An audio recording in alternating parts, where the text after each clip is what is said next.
நீங்கள் பார்த்து கொண்டிருப்பது உங்கள் ஜாஷுவா டிவி. சகல ஜனங்களுக்கும் நற்செய்தி.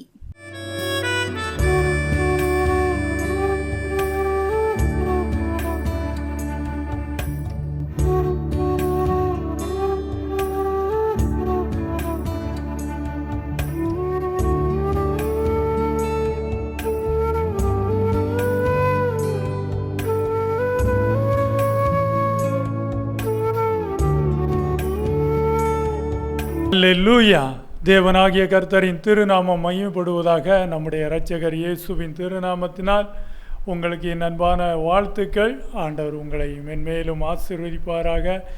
இந்த நாளிலும் நம் ஜோசுவா டிவி ஊழியங்கள் வழியாக உங்களை சந்திப்பதில், கர்த்தருடைய வார்த்தையை உங்களிடம் கொடுப்பதில் எனக்கு ரொம்ப சந்தோஷம். கர்த்தர் உங்களை மென்மேலும் ஆசீர்வதிப்பாராக. கர்த்தருடைய வார்த்தையை கேட்டு நீங்கள் பயனடைந்து ஆவிக்குரிய வாழ்க்கையில் வளர இயேசு நாமத்தில் உங்களுக்கு என் அன்பான வாழ்த்துக்கள். ஆமென். அல்லேலூயா. கர்த்தர் உங்களை ஆசீர்வதிப்பார். இந்த நாளிலும் நல்ல செய்தியாக 2 ராஜாக்கள் 4ஆம் அதிகாரம் 2 ராஜாக்கள் 4ஆம் அதிகாரத்தில் வசனம் 1 முதல் 7 முடிய ஒரு காரியம் அங்கே சொல்லப்பட்டிருக்கு.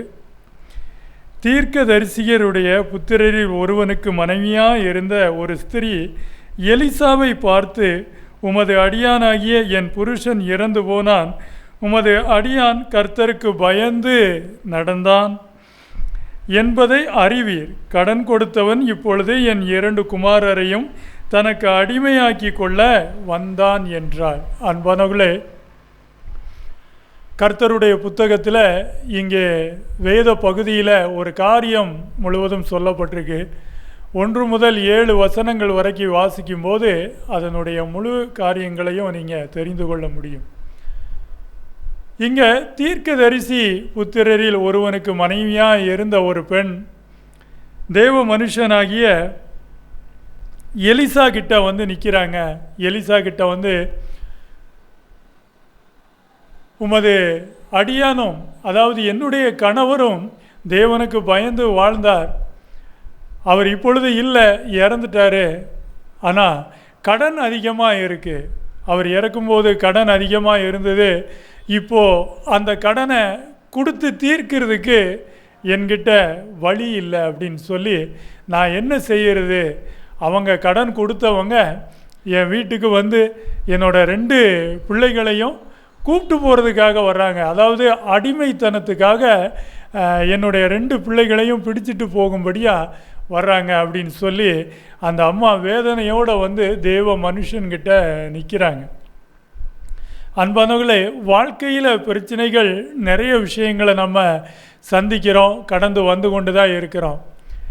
சமீப காலத்தில் கூட ஒரு காரியத்தை நம்ம நீங்கள் கேள்விப்பட்டிருக்கலாம். அதாவது ஒரு கிறிஸ்தவ குடும்பமே வந்து ஒரு வியாதி நிமித்தம், அந்த குடும்ப தலைவிக்கு ஒரு வியாதி இருந்தது. அந்த வியாதி நிமித்தம் அவங்க சமாளிக்க முடியாத ஒரு சூழ்நிலை, எங்களுக்கு மன கஷ்டம் அப்படின்னு சொல்லி தன்னோட 2 பிள்ளைகளுக்கும் விஷத்தை கொடுத்துட்டு, இவங்களும் கணவன் மனைவியும் கூட அந்த விஷத்தை குடித்து தற்கொலை பண்ணதை நீங்களும் கேள்விப்பட்டு இருப்பீங்க, பார்த்துருப்பீங்க. ஏன்னா அது நியூஸ் வந்துக்கிட்டே இருந்தது.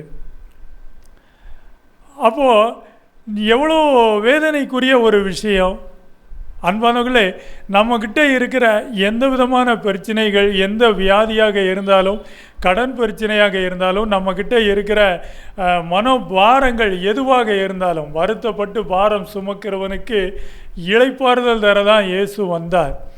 ஆனால் இன்றைக்கும் நம்முடைய கிறிஸ்தவ ஜீவிய வாழ்க்கையில் நிறைய குடும்பங்கள் வறுமை நிமித்தமாக இருக்கலாம், கடனாக இருக்கலாம், இல்லை வியாதியாக இருக்கலாம். இந்த மாதிரி சில சூழ்நிலைகளிலிருந்து மீண்டு வர முடியாமல் தற்கொலைகள் செய்து கொள்வதையும் நம்ம இப்படிப்பட்ட காலத்திலையும் நம்ம பார்க்குறோம், கேள்விப்படவும் செய்கிறோம். இது எவ்வளவு வேதனைக்குரிய காரியம் இல்லையா? எவ்வளோ இரவு ஜெபங்கள் நடக்குது, எத்தனை விதமான இரவு ஆராதனை, மீட்டிங், ஜெப கூட்டங்கள் எல்லாம் தேவ மனிதர்கள் நடத்தி கொண்டு இருக்கிறாங்க. குடும்பத்தில் ஒரு பிரச்சனை இருக்கும்போது, சமாளிக்க முடியாத ஒரு சூழ்நிலை இருக்கும்போது முதல்ல ஒரு கிறிஸ்தவ குடும்பம் தேடி வர வேண்டியது தேவனுடைய திருச்சபையின் ஊழியக்காரரை தான். நீங்கள் எந்த திருச்சபைக்கு சென்று கொண்டு இருக்கிறீங்களோ அந்த திருச்சபையுடைய தேவ ஊழியரை, அந்த தேவ மனுஷனை வந்து பார்த்து உங்களுடைய கஷ்டங்களை, உங்களுடைய குறைகளை எடுத்து சொல்லுங்கள்.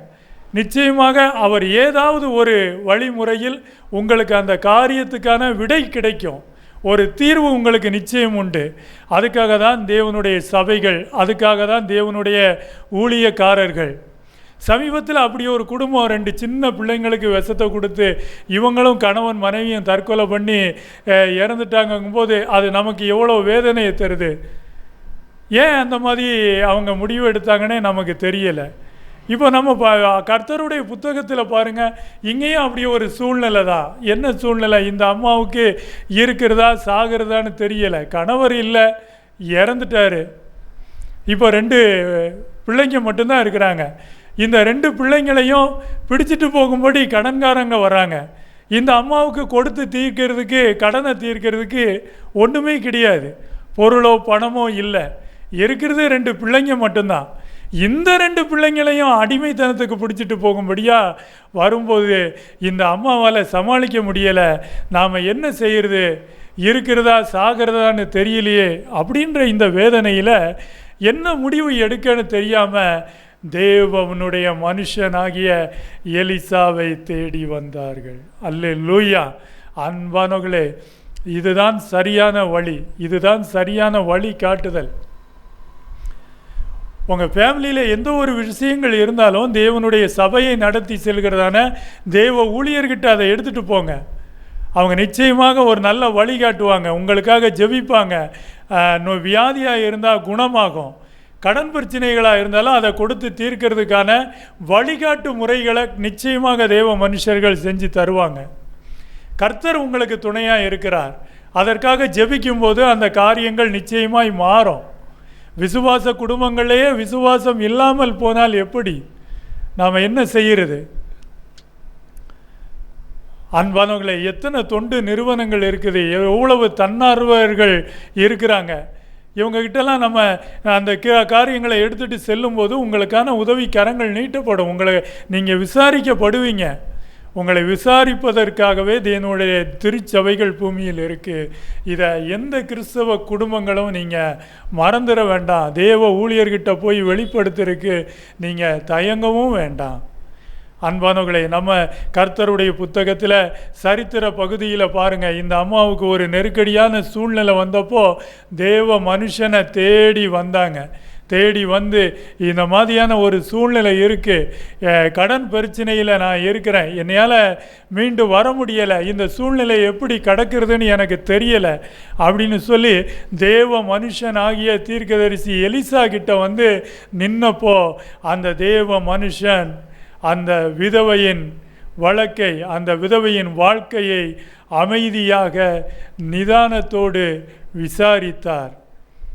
அந்த பெண் சொல்லுகிற அத்தனை காரியங்களுக்கும் உணர்வு பூர்வமாக செவி கொடுத்தார். இவளே கடல்ல இருந்து வந்திருக்கிறா அப்படின்னு சொல்லி அந்த பெண்ணை அற்பமாக நினைக்கல. அந்த பெண் கடன் பிரச்சனையில் வந்து நின்னாலும் அந்த பெண்ணால் தனக்கு எந்த லாபமும் இல்லைனாலும் தேவ மனுஷன் அந்த பெண்ணுக்கு என்ன நல்லதை செய்ய முடியும் என்பதை மட்டுமே யோசித்தார். ஏன்னா அந்த பெண்கிட்ட இந்த மனுஷனுக்கு கொடுக்கறதுக்கு கூட எதுவும் கிடையாது. வறுமை, கடன் தொல்லை, கடன் சுமை, பாரம், வெளியே தலை காட்ட முடியலை, வாழ முடியலை, சாப்பாட்டுக்கு வழி கிடையாது. என்ன செய்யணும் தெரியாமல் தான் தேவ மனுஷனை தேடி வந்தாங்க அந்த ஏழை பெண் விதவை 2 பிள்ளைகளோடு கூட. அப்போ இந்த தேவ மனுஷன் அவர்களை விசாரிக்கிற மனிதனாக இருக்கிறான்றத நம்ம பார்க்குறோம். தேவ ஊழியர்களும் அப்படித்தான். தம்மை தேடி வரும்போது, அந்த வறுமை நிலையில், குடும்ப இக்கட்டான சூழ்நிலையில் வரும்போது அவங்களுடைய உணர்வுகளுக்கு நாம் மதிப்பு கொடுத்து அவங்க என்ன பேச வர்றாங்கன்றத கொஞ்ச நேரம் நிதானமாக கவனித்து அவங்களுக்காக ஜெபிக்கிறதுக்கு ஜாக்கிரதை உள்ளவர்களாய் நாமும் இருக்க வேண்டும் என்பதை இந்த பகுதியில் நாம் கவனிக்க வேண்டியிருக்கு. ஒரு காரியம், அந்த அம்மாவுடைய செயல் தேவனுடைய மனுஷனை தேடி வந்தது. ரெண்டாவது காரியம், தேடி வந்த தேவ மனுஷன் நிதானமாய் நின்று சாந்தமாய் இருந்து அமைதியாக இருந்து அந்த விதவை சொன்ன சொற்களை எல்லாம் வேதனையோடு கொட்டி தீர்த்த அத்தனை காரியங்களையும் நிதானத்தோடு கேட்டு அந்த விதவை தாய்க்கு பதில் உத்தரவு சொன்னதை நம்ம பார்க்குறோம். அன்பானவர்களே, மத்தேயு 24ஆம் அதிகாரத்தில் 45வது வசனத்தில் இரட்சகர் இயேசு கிறிஸ்து இவ்விதம் சொல்லியிருக்கிறார். ஏற்ற வேளையிலே தன் வேலைக்காரருக்கு போஜனம் கொடுத்து அவர்களை விசாரிக்கும்படி எஜமான் வைத்த உண்மையும் விவேகமும் உள்ள ஊழியக்காரன் யாவன்? எஜமான் வரும்போது அப்படி செய்கிறவனாக காணப்படுகிற ஊழியக்காரனே பாக்கியவான்னு ஆண்டவர் சொல்லியிருக்கிறார்.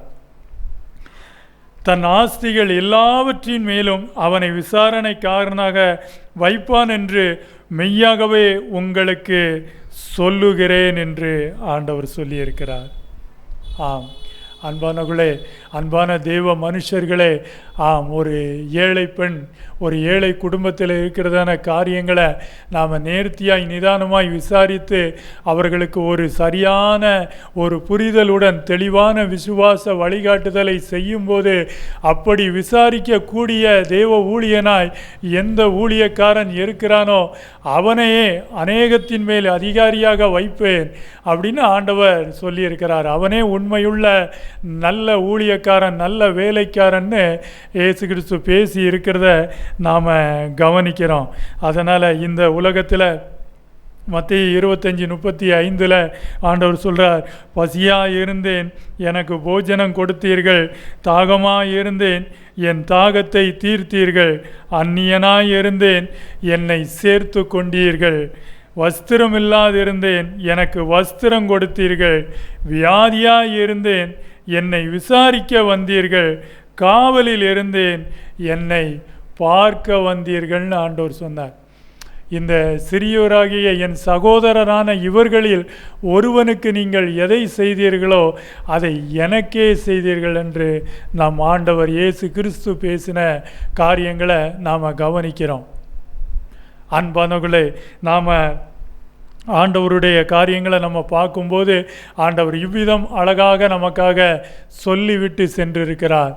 அதனால் கர்த்தருடைய நாமம் மையப்படும் விதமாக நாம் ஆண்டவருடைய காரியங்களை ஊழியங்களை நேர்த்தியாய் நிதானத்தோடு செய்யும்போது, விசாரித்து நல்ல விசாரணையோடு செய்யும்போது கர்த்தர் அதில் மகிமைப்படுகிறார். தேவ ஜனமும் அதில் சந்தோஷம் அடைகிறது என்பதை நாம் பார்க்குறோம்.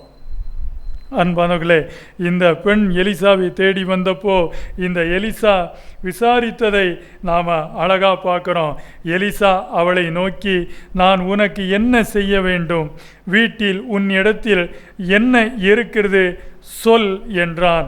அதற்கு அவள், ஒரு குடம் எண்ணெய் அல்லாமல் உமது அடியாளுடைய வீட்டில் வேறொன்றும் இல்லை என்றாள்.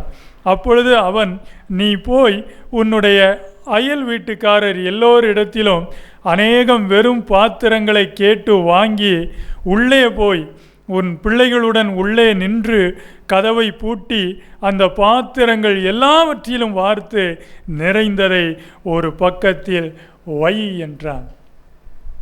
அன்பானவர்களே, இந்த தேவ மனுஷன் அந்த பெண்ணுக்கு எப்படி ஒரு ஆசீர்வாதமான வார்த்தையை கூறி அனுப்புகிறார் பார்த்தீங்களா? கடன் பிரச்சனை சரிதான், இப்போ உன்கிட்ட என்ன இருக்குது அப்படின்னு கேட்குறாரு. அப்போ அந்த அம்மா சொல்கிறாங்க, என் வீட்டில் ஒரு குடம் எண்ணெய் மட்டும் இருக்குது, வேறு எதுவும் இல்லை அப்படின்னு சொல்கிறாங்க. அப்படி சொல்லும்போது அந்த தேவ மனுஷன் எலிசா சொல்கிறாரு, அப்படியா, உன் பக்கத்து வீட்டுக்காரங்க, உன் அயல் வீட்டுக்காரங்க பக்கத்தில் எல்லா வீட்டுக்கும் போ, எல்லா வீட்டுக்கும் போய் உன்னால் எவ்வளவு வெறும் பாத்திரங்கள், காலி பாத்திரங்களை உன்னால் எவ்வளவு பாத்திரங்கள் வாங்க முடியுமோ அவ்வளவு பாத்திரங்களை நீ வாங்கிட்டு வா. அது எவ்வளவு பெரிய பாத்திரங்களாக இருந்தாலும் சரிதான். அல்லேலூயா. அது எவ்வளவு பெரிய பாத்திரங்களாக இருந்தாலும் சரி, எத்தனை பாத்திரங்களாக இருந்தாலும் சரிதான், அத்தனை பாத்திரங்களையும் அள்ளிட்டு வந்து உன் வீட்டில் வச்சுட்டு நீ உள்ளே போய் அந்த ஒவ்வொரு பாத்திரங்களையும் எடுத்து என்ன செய், அந்த குடத்தில் இருக்கிற எண்ணெயை அந்த காலி பாத்திரங்களில் நீ வார்த்து, நீ எண்ணெய் நிரம்பிய பாத்திரங்களை எல்லாம் அப்படியே ஓரமாக உன் வீட்டில் நீ அடுக்கி வையின்னு சொல்கிறாங்க. அந்த தேவ மனுஷன் சொன்ன மாதிரியே இந்த அம்மா போய் அயல் வீட்டில் இருக்கிறவங்க எல்லார்ட்டையும் காலி பாத்திரங்களை, தனக்கு தெரிஞ்சவங்க எல்லாருடைய வீட்லேயும் போய் காலி பாத்திரங்களை வாங்கிட்டு வர்றாங்க. அந்த பாத்திரங்களை வாங்கிட்டு வந்து தன்னோட வீட்டுக்குள்ளே போய் நின்று கதவை சாத்திட்டு தன்னுடைய பிள்ளைங்க வெளியே நிற்கிறாங்க. இந்த அம்மா உள்ளே இருக்கிறாங்க. அந்த ஒவ்வொரு பாத்திரமாக பிள்ளைங்கக்கிட்ட கேட்டு வாங்கி வீட்டுக்குள்ளே இருக்கிற அந்த குடத்தில் இருக்கிற எண்ணெயை இந்த காலி பாத்திரத்தில் வார்த்து வைக்கிறாங்க. இவங்க ஒவ்வொரு பாத்திரமாக கேட்டு வாங்கி இந்த வீட்டில் ஒவ்வொரு பாத்திரங்களையும் அந்த குடத்தில் இருக்கிற எண்ணெயால் வார்த்து எடுத்து அந்த வீட்டில் அடுக்கி வச்சு கொண்டே இருக்கிறாங்க. அல்லேலூயா. ஒரு கட்டத்தில் பாருங்க, 6வது வசனம். அந்த பாத்திரங்கள் நிறைந்த பின் அவள் தன் மகன் ஒருவனை நோக்கி, இன்னும் ஒரு பாத்திரம் கொண்டு வா என்றாள். அதற்கு அவன், வேறே பாத்திரம் இல்லை என்றான். அப்பொழுது எண்ணெய் நின்று போயிற்று. அல்லேலூயா.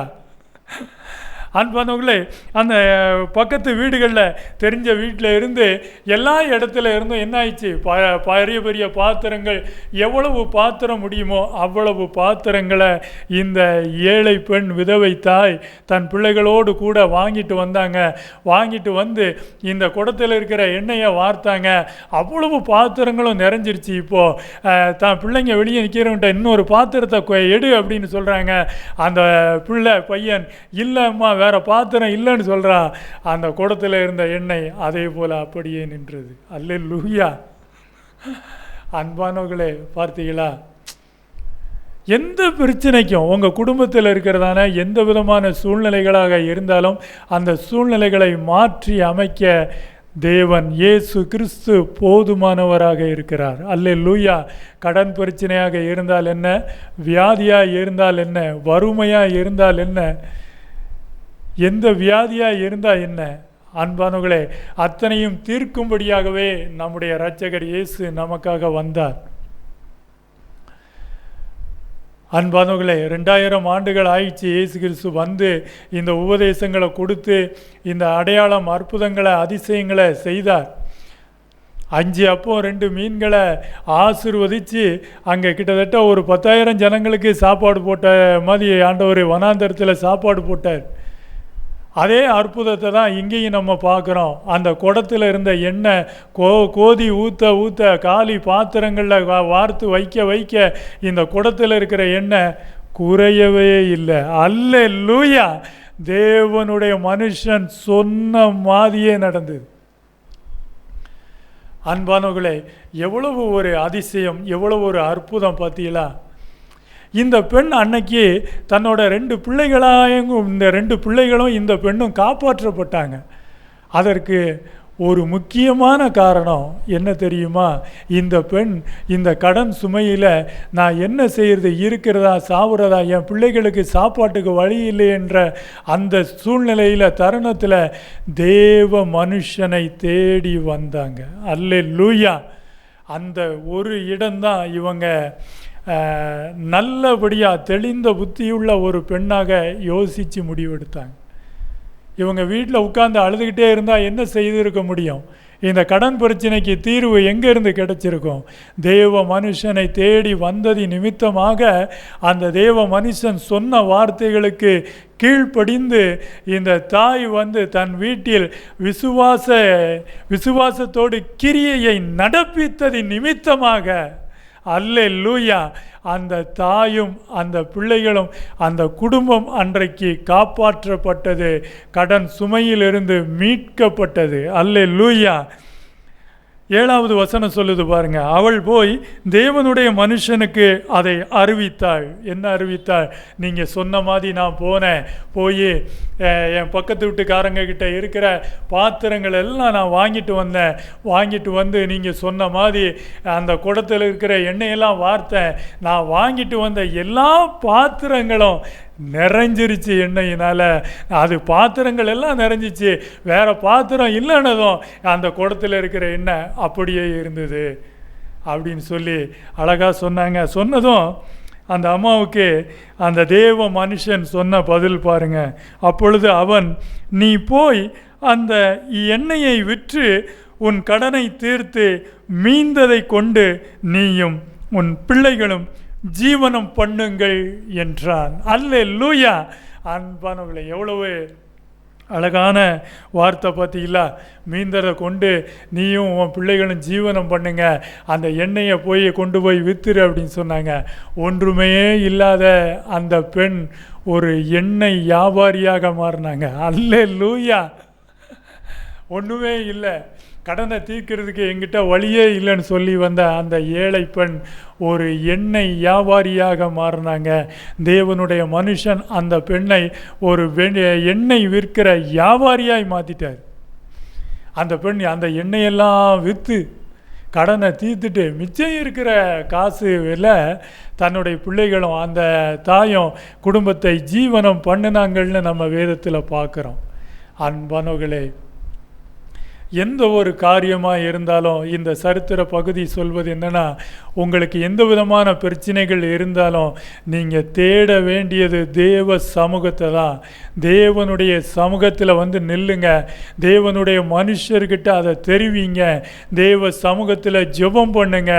உங்களுடைய காரியங்கள், உங்களுடைய சூழ்நிலைகள் எல்லாமே மாறும். உன் கைகளின் பிரயாசத்தை நீ சாப்பிடுவாய், உனக்கு பாக்கியமும் நன்மையும் உண்டாயிருக்கும். ஆமென். அல்லேலூயா.